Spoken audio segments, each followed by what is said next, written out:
Hello my dear friends, कैसे हैं आप। उम्मीद करती हूँ आप अपने परिवार में बहुत ही खुश होंगे और स्वस्थ जीवन बिता रहे होंगे। मेरे इस channel beautiful life with Reena में आपका बहुत बहुत स्वागत है। दोस्तों, ये फ्राइडे का ब्लॉग है। तो काफ़ी टाइम से मैं कोई भी ब्लॉग शेयर नहीं कर पाई थी, क्योंकि जो मेरी डेली रूटीन की लाइफ है ना, उस लाइफ में वीडियो शूट करना, एडिट करके पोस्ट करना, ये थोड़ा मेरे लिए अनमैनेजेबल हो गया था।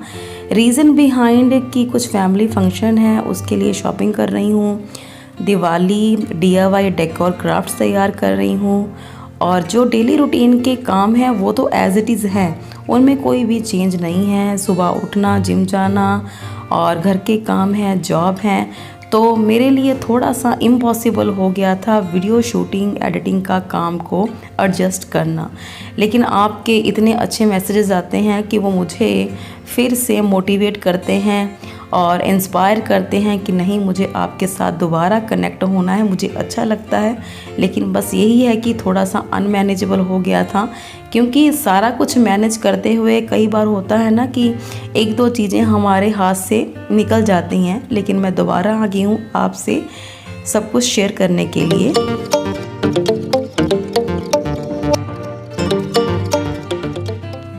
तो ब्लॉग की शुरुआत कर रही हूँ फ्राइडे मॉर्निंग से।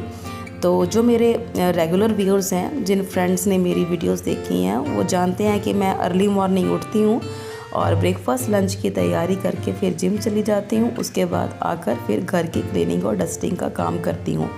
इस टाइम पर सिस्टर पराठे और चपातियाँ बना रही होती, क्योंकि सब्जियों का काम सुबह ही हो जाता है। तो फिर जो भी घर की क्लीनिंग डस्टिंग का काम करना होता है, जो भी घर में सामान फैला होता है, बिखरा होता है, उसको सब कुछ सेट कर दिया जाता है। क्योंकि हमारे जाने के बाद, मतलब कि बच्चों के स्कूल जाने के बाद, मेरे जाने के बाद, हस्बैंड और देवर जी के जाने के बाद फिर मेड आती है, फिर उसको झाड़ू पोछा लगाने में आसानी हो जाती है। और क्योंकि एक ऐसा होता है, क्लीनिंग डस्टिंग का काम मुझे सुबह इसलिए पसंद है, नहाने से पहले एक तो एनर्जी लेवल हाई होता है, फिर उसके बाद शाम को आकर जो बाकी काम होते हैं, जैसे कि मैंने आपको बताया ना कि दिवाली के DIY क्राफ्ट्स बना रहे हैं या शॉपिंग का काम है, फिर वो शाम को किया जाता है।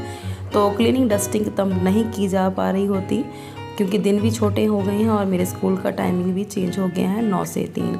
तो आज मैंने अपना बेडरूम साफ़ कर लिया था। अभी मैं देखने जा रही थी कि बच्चे गए कि नहीं, क्योंकि जो वैन आती है वो गली के मोड़ पर खड़ी हो जाती है और बच्चों को होता है कि हम पहले ही खड़े हो जाएं जाकर। तो वही मैं देखने गई थी, लेकिन मेरे कहते कहते वो मोड़ तक पहुँच गए थे। वीडियो में अच्छे से कैप्चर नहीं हो पा रहा था, लेकिन मैं उनको देख रही थी, वो दूर ही मोड़ पर खड़े हैं। तो आज ना आपको मेरी आवाज़ भी थोड़ी सी लो फील होगी, क्योंकि मेरा गला ख़राब है और थोड़ा सा फीवर जैसा फील हो रहा है। तो इतना मतलब बोला नहीं जा रहा मुझसे, लेकिन मैंने ये सोचा था कि नहीं, अब काफ़ी टाइम हो गया है, आपके साथ रिकनेक्शन अपना क्रिएट करना है। तो इसीलिए वीडियो शूट कर लिया था, एडिटिंग भी रात को कर ली थी, लेकिन बस यही है कि वॉइस ओवर नहीं कर पाई थी। तो फिर मैं स्कूल से आकर तो वीडियो में वॉइस ओवर कर रही हूँ।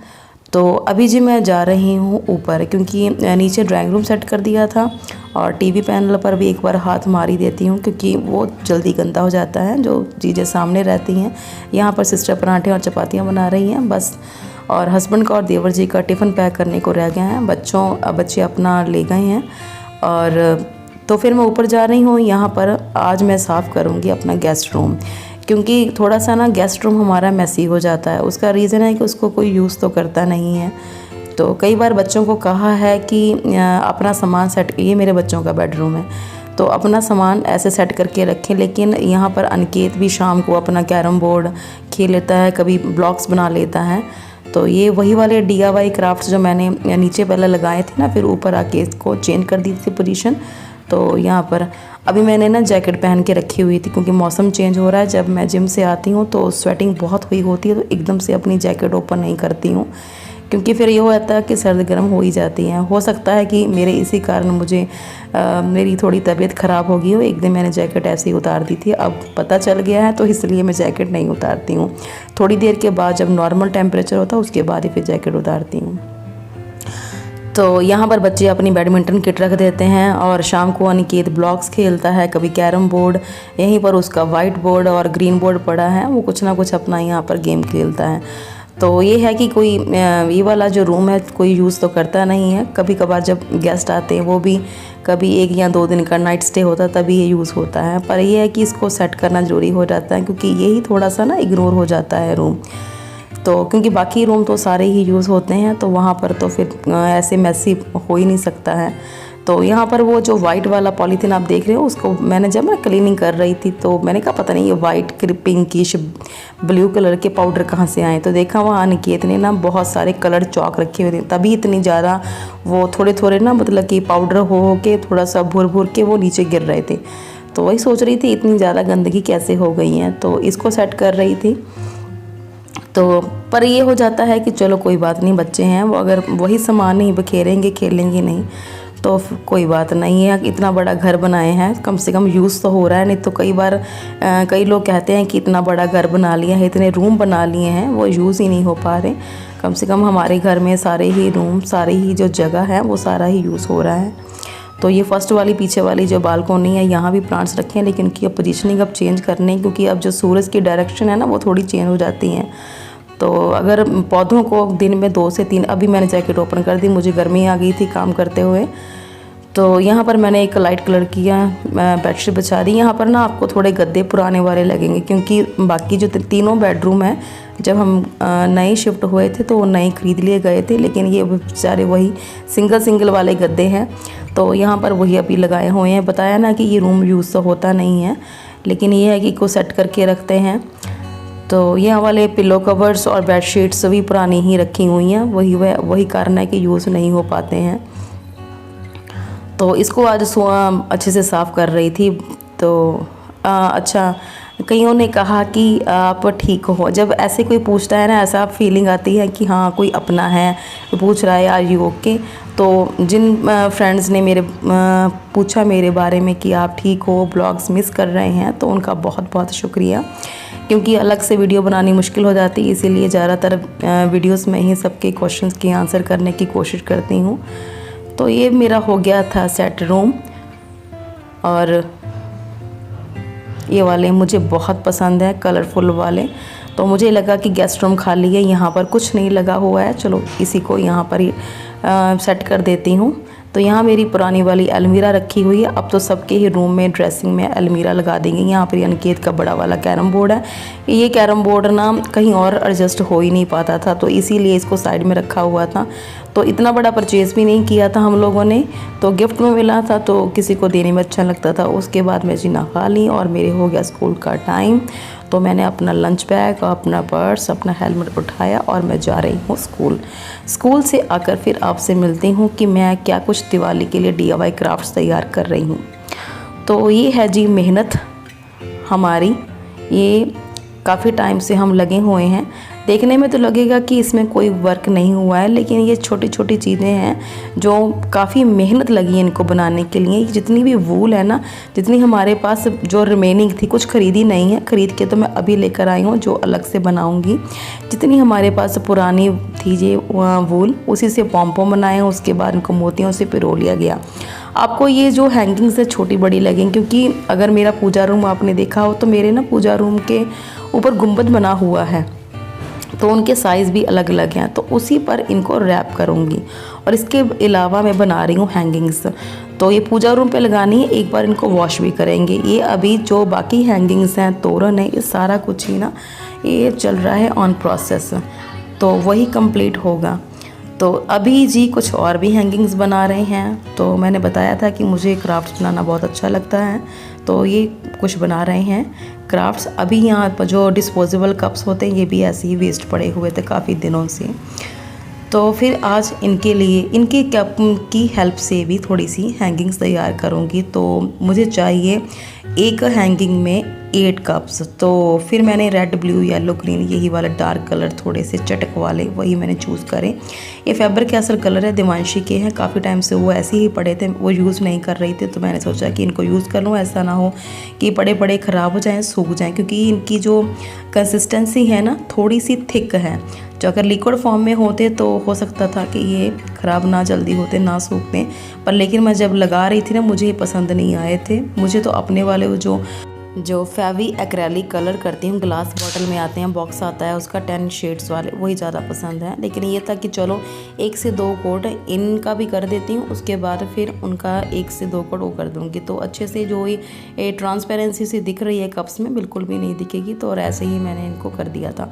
और सिस्टर भी ना साथ में बैठी हुई, तो मैंने बताया ना अभी हैंगिंग्स का काम हमारा कंप्लीट नहीं हुआ है, तो और भी हैंगिंग्स बना रहे हैं। सबसे स्टार्टिंग करी थी हमने हैंगिंग्स बनाने के लिए अपने पूजा रूम की, क्योंकि नवरात्रों में ये था कि कुछ ना ले आऊँ कुछ हैंगिंग्स वगैरह, उससे फिर दरबार अच्छे से सजा लूँ। लेकिन कुछ मिला ही नहीं था मार्केट में, क्योंकि वो सब कह रहे थे कि दिवाली के आसपास ही आता है। तो फिर हम लोगों ने सोचा कि चलो घर पर ही सारी हैंगिंग्स तैयार कर ले जाते हैं, और वो जो घर पर बनाएंगे वो ज़्यादा अच्छी बनेंगी और ड्यूरेबिलिटी भी रहेगी। तो इसीलिए वो साइड में बैठी हुई जो सामान तैयार करा था ना हैंगिंग्स के लिए, जैसे कि पॉम बनाने में काफ़ी टाइम लग जाता है, तो उन सबको वो असेंबल करके अच्छे से वो और भी हैंगिंग्स तैयार कर रही है। तो क्योंकि अब मेरा स्कूल का टाइम चेंज हो गया है, 9 से 3 हो गया, तो घर आते आते मुझे हो जाते हैं 3:25, 3 साढ़े 3 हो जाते हैं। और उसके बाद फिर शाम की चाय और दूध का टाइम हो जाता है, तो बच्चे भी मेरे आ जाते हैं तकरीबन 3:30 पौने 4 बजे तक, और फिर वो चले जाते हैं रेडी होके बैडमिंटन कोर्ट के लिए। हस्बैंड भी चले जाते हैं, तीनों बच्चे वहीं चले जाते हैं। फिर ये होता है कि वो आते हैं 6:15 साढ़े 6 के करीब, तो खाना तब तक मुझे तैयार करना होता है। 7 बजे मेरी होती है डांस क्लास। तो जैसे कि मेरा रूटीन बना हुआ है वो सारा कुछ फिक्स ही है, ये सारे काम जो हैं वो एज इट इज़ चल ही रहे हैं, इनमें कुछ भी चेंज नहीं कर सकते हैं। तो क्राफ्ट्स बनाने से पहले ही मैंने जब शाम की चाय बना रही थी ना, तभी मैंने खाने की तैयारी शुरू कर दी थी। और टिंडे की सब्ज़ी बनानी है, तो इसलिए टिंडों को काट करके रख दिया था। और बनानी है दाल, तो दाल के लिए मैं यहाँ पर महादली दाल और चने की दाल, इनको भी धुल के भिगो के रख दिया था। तो इसी टाइम अभी खाने की तैयारी करूँगी, और सुबह की जो तैयारी करनी होती है, जैसे कुछ भिगोना होता है या कोई सब्ज़ी कट करनी होती है, वो वाला काम भी अभी कर लेती हूँ। या फिर मेरा हो जाता है कि खाना बनाने के बाद, डांस क्लास के बाद और रात के डिनर के बाद, सब कुछ क्लीनिंग किचन वगैरह होने के बाद, फिर उसके बाद तैयारी करते हैं, और जो टाइम बचता है उसमें क्राफ्टिंग तैयार हो जाती हैं।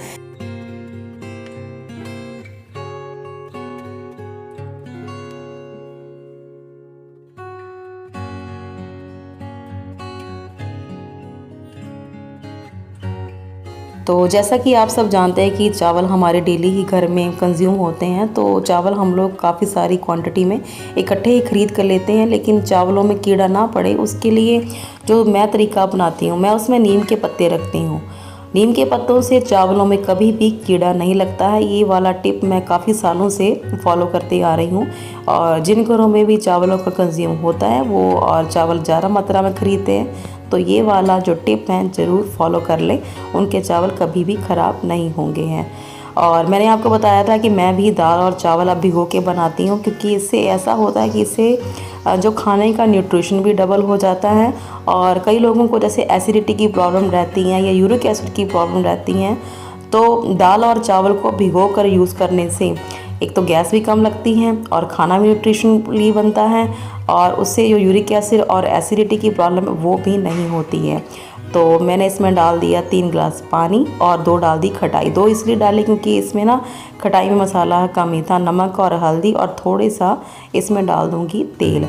तो इससे दाल बहुत जल्दी बन जाती है। और ये वाला मेरा कुकर जो मैंने आपके साथ शेयर करा हुआ था इसका वीडियो, ये वही वाला कुकर है, और ट्राई प्लाई वाला कुकर। तो इसमें भी मेरी कुकिंग बहुत जल्दी हो जाती है, बजाय इसके कि जिसका जो कुकर का जो उसका लिड होता है अंदर की तरफ होता है ना, उस पर अभी कुकिंग में टाइम लगता है। ये मैंने बना के मतलब यूज़ करके ही मुझे फ़ील हुआ है। तो मैंने चावल भी यहाँ पर भिगो के रख दिए हैं। अभी मुझे बनानी है सब्जी और दाल के लिए तड़का। तो इकट्ठे ही प्याज, लहसुन, मिर्च, टमाटर, अदरक, ये सारा कुछ निकाल लूँगी। तो एक बार में ही सब्जी का और दाल के लिए तड़का कट करके रख लूँगी। अच्छा, कई बार ये ना आप लोगों के मैसेजेस आते हैं कि आपके घर में कुकिंग बहुत ज़्यादा होती है, आप तीनों टाइम ही हैवी मील बनाते हो, दाल, सब्जी, चावल, रोटी। तो रीज़न इसका यही है कि एक तो फैमिली बड़ी है, बच्चे भी बड़े हो रहे हैं, और सारे फिज़िकल एक्टिविटी में हैं। हस्बैंड भी, बच्चे भी स्पोर्ट्स एक्टिविटी में है, मैं भी जिम जाती हूँ, सिस्टर भी अपना योगा करती हैं, तो डैडी जी भी किचन गार्डन का काम करते हैं। तो ये हो जाता है कि सबको भूख भी लगती है और सबको हेल्दी न्यूट्रिशन चाहिए होता है। तो घर का खाना उससे बेटर तो कुछ हो ही नहीं सकता। अगर घर का खाना थोड़ा ज़्यादा भी बना लिया जाए और तो ऐसा नहीं है, क्योंकि ये होता है कि जितना हम फिज़िकली एक्टिविटी में रहे हैं, एग्जर्शन फील हुआ है, तो फिर उतना ही हमको कैलोरीज इनटेक भी तो करनी ज़रूरी होती हैं। और ज़्यादातर हमारे बच्चों को शुरू से ही हमने हैबिट डाली है कि बाहर का खाना बिल्कुल ही अवॉइड करना है, तो इसीलिए मुझे काफ़ी कुकिंग भी करनी पड़ती हैं। और इसके अलावा आपने देखा ही है, मैंने वीडियोस पोस्ट करी हुई हैं कि मैं स्नैक्स भी घर पर ही बना लेती हूँ और बच्चे खुश होकर ही सारा कुछ ही खाते हैं। तो कई चीज़ें ऐसी होती हैं, ऐसा नहीं है कि बिल्कुल ही हमने उनको बाहर की चीज़ों को बैन करा हुआ है, लेकिन ये है कि जितना उनको अवॉइड कर सकें उतना ज़्यादा अच्छा है।